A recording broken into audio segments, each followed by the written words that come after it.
Boa tarde. Voltando aqui então com a questão da número 9. Outra questão da CGU. Vejam só, AFC CGU 2006. As sanções previstas na Lei da Improbidade Administrativa. 1. Dependem para a aplicação da efetiva ocorrência de dano ao patrimônio público. 2. Não se aplicam se as contas do responsável tiverem sido aprovadas pelo Tribunal de Contas. 3. Prescrevem 5 anos contados da data da prática do ato, nos casos de agente público que não seja titular de cargo ou emprego efetivo. 4. Prescrevem 5 anos contados da data da prática do ato em qualquer hipótese. 5. Podem ser graduadas pelo juiz em face da extensão do dano ou do proveito patrimonial obtido pela agente. Então vejam só, por tudo que a gente analisou até aqui, eu posso concluir que o primeiro item está errado da mesma forma que o segundo. A aplicação das sanções da 8429 independem da efetiva ocorrência de dano ao patrimônio público, salvo quanto à pena de ressarcimento, é o 21, inciso 1, e da mesma forma, independem de uma rejeição à aprovação de contas por qualquer órgão de controle de contas, é a regra do 21, inciso 2. Item 3. Prescrevem 5 anos contados da data da prática do ato. Já parei aí. Nos casos de agente público que não seja titular de cargo ou emprego efetivo. Não. Em se tratando de exercente de cargo em comissão, mandato ou função de confiança, o prazo de fato é 5 anos, mas não da data do ato, e sim da data do término do exercício. É a regra do 21, inciso 1. Item 4. Prescrevem em 5 anos contados da data da prática do ato em qualquer hipótese. Aqui não precisa nem comentário, né, pessoal? Não tem regra dessa natureza na 23. E o item 5 efetivamente está correto nos termos do artigo 12, parágrafo único da lei, que estabelece esses critérios como os critérios a serem levados em consideração pelo magistrado para a graduação da pena. Pelo exposto, apenas a afirmativa 5 está correta, logo, alternativa A. Vamos adiante, ainda aqui, agora questão número 10, AFC CGU 2006. Configura ato de improbidade administrativa no exercício da função pública. 1. O servidor adquirir bens cujo montante seja incompatível com a sua renda, se não conseguir comprovar a origem lícita dos mesmos. Como já sabemos, perfeitamente correto, isso aqui configura-se como ato de improbidade administrativa. 2. O funcionário do Ministério da Saúde, que fora do horário normal de expediente, presta serviços de informática a uma empresa que não é fornecedora de bens ou serviços para esse ministério. Vamos deixar em off e vamos ver aqui o item 3. O servidor do setor de fiscalização de uma agência reguladora que nos períodos de férias presta consultoria para a empresa da área de regulação dessa agência. Pois bem, com base no artigo 9º, inciso 1.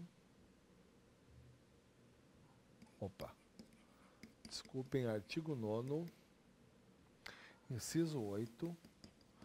O servidor, enquanto dativo, ou seja, mesmo que esteja licenciado, afastado, em férias, ele não pode prestar serviço de consultoria, assessoria, aceitar emprego para a pessoa física ou jurídica que tem interesse passível de ser amparado pelo agente público. Então, aqui na hipótese item 3, a conduta que descrita é a de improbidade administrativa. O mesmo não ocorre no item 2. É o mesmo dispositivo da lei, o artigo 9º, 8. Por que aqui não é um ato de improbidade administrativa? Pela parte final, a empresa não é fornecedora de bens e serviços para o ministério em que o agente público está lotado. Seguindo aqui, o servidor que por negligência atesta a realização de serviço que não foi realizado. Isso aqui é bem tranquilo, que se trata de um ato de improbidade administrativa, é o artigo 10, inciso 4. E o item 5. O chefe do setor de compras que recebe passagem aérea, estadia em hotel, paga-se por um fornecedor interessado em fazer demonstração de novos produtos. Sabemos que isso aqui, por força do artigo 9º, 1 é um ato de improbidade administrativa. Portanto, das alternativas da questão, estão corretas as afirmativas 1, 3, 4 e 5. Correta a alternativa C. Seguindo aqui, questão do número 11, Procuradoria da Fazenda Nacional, 2006. Sob improbidade administrativa na forma como disciplinada em legislação federal, é correto dizer que a. É possível se falar em improbidade administrativa para atos que não importem enriquecimento ilícito e não tenham causado prejuízo ao erário. Perfeito, né, pessoal? Já sabemos que são 3 as espécies de atos de improbidade administrativa, sendo que a terceira suficiente para tornar correta a alternativa são os atos de improbidade que violam princípios administrativos. Vamos aqui para as demais alternativas, só destacando os seus erros. B. A obrigação de ressarcimento do dano se restringe aos atos de lesão ao patrimônio público dolosos, sejam omissivos ou comissivos. Não. Sem dúvida também alcança tais atos quando culposos. Alternativa C. A regra de que o sucessor responde por dívida do sucedido não se aplica em hipótese de improbidade administrativa, dada a natureza personalíssima da responsabilidade pelos atos envolvidos. Como a gente falou, quando a análise da lei, personalíssimas são a responsabilidade administrativa e penal. Mas no que toca à responsabilidade civil, obrigação de indenizar, de restituir, os sucessores são passíveis de serem alcançados no limite do patrimônio transferido. Alternativa D. Em vista da gravidade dos atos de improbidade administrativa, o legislador federal optou por tornar ações respectivas imprescritíveis. E aqui já podemos parar de ler, porque o artigo 23 traz os prazos de prescrição.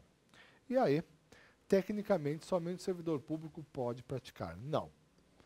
Todos os agentes públicos, lembrando a extensão do artigo 3º, e o fato é que o STF afastou a incidência da 8429 no caso de agente político que pode responder por crime de responsabilidade. Já estamos aqui na questão número 12. Auditor Cefaz Ceará 2007. São consequências da prática de ato de improbidade pelo agente público infrator, exceto. Alternativa A. A perda da função pública após sentença condenatória transitada em julgado. B. A perda dos direitos políticos após sentença condenatória transitada em julgado. C. Ressarcimento integral do dano se houver. D. Pagamento de multa civil. E. Proibição de contratar com o poder público. Acho que é bem tranquilo, né, pessoal? Alternativa B. A lei não prevê a pena de perda, e sim de suspensão dos direitos políticos. As demais alternativas, então, estão em conformidade com o artigo 12. Alternativa C. Desculpem, questão número 13. Analista administrativo ANA 2009. O dirigente de um órgão público sediado em Brasília e os servidores responsáveis pelas licitações e compras desse órgão compareceram ao evento de demonstração de um novo produto de informática que estava sendo lançado no mercado e que poderia, eu vou destacar aqui uma outra questão, poderia interessar ao órgão adquiri-lo.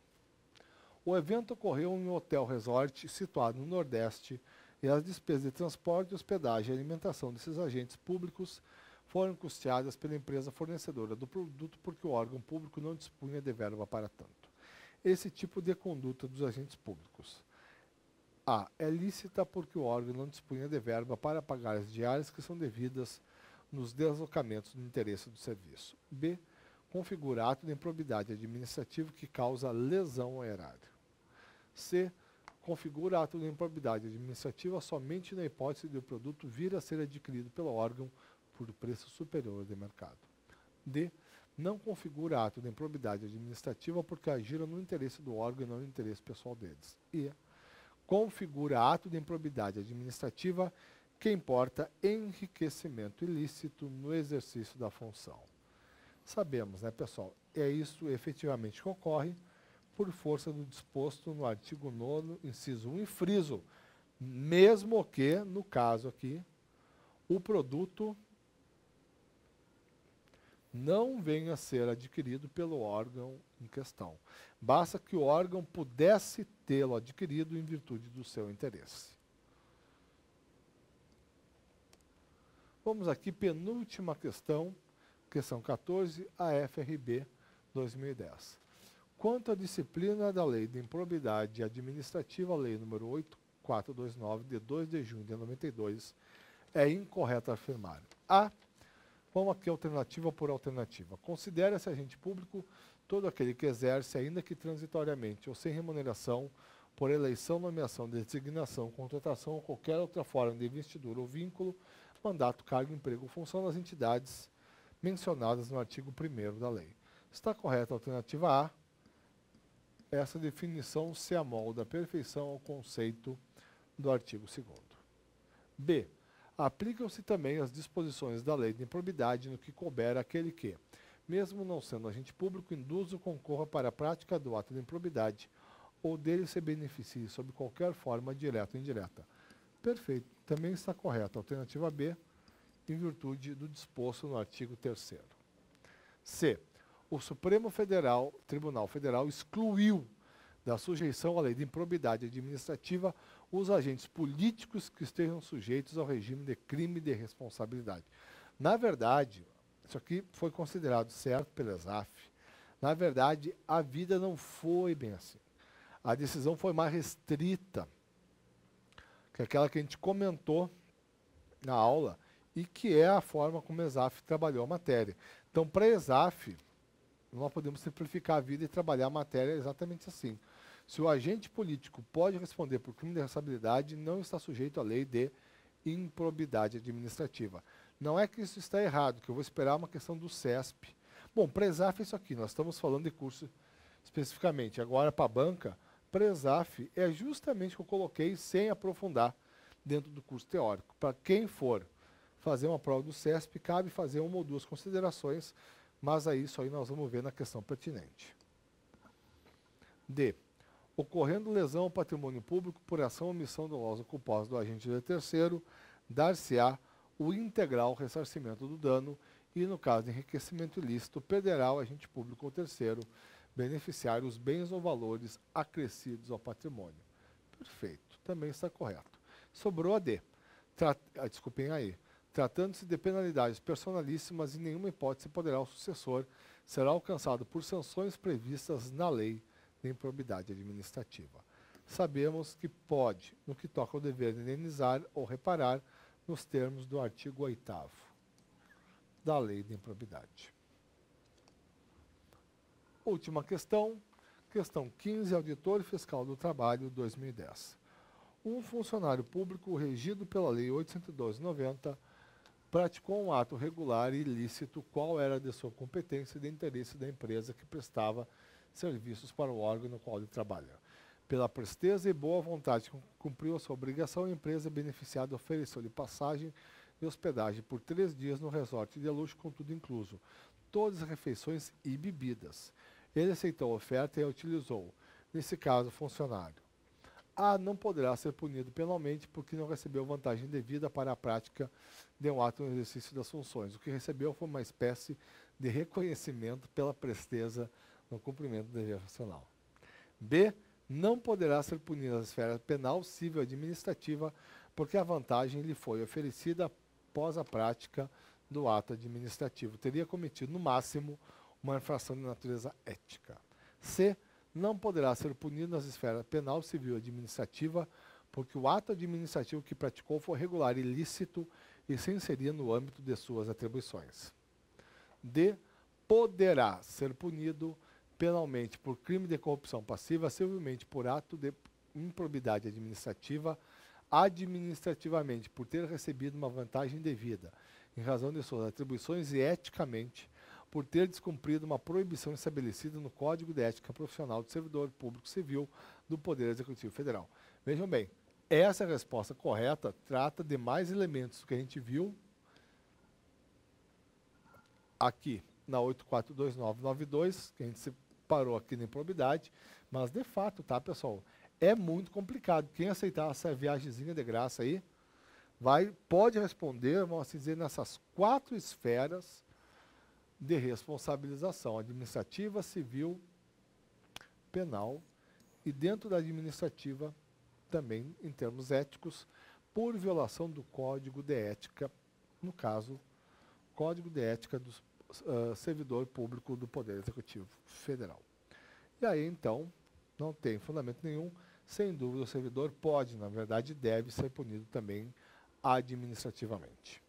Pessoal, paramos aqui. Na próxima aula, iniciamos com as questões da Fundação Carlos Chagas. Obrigado e até lá.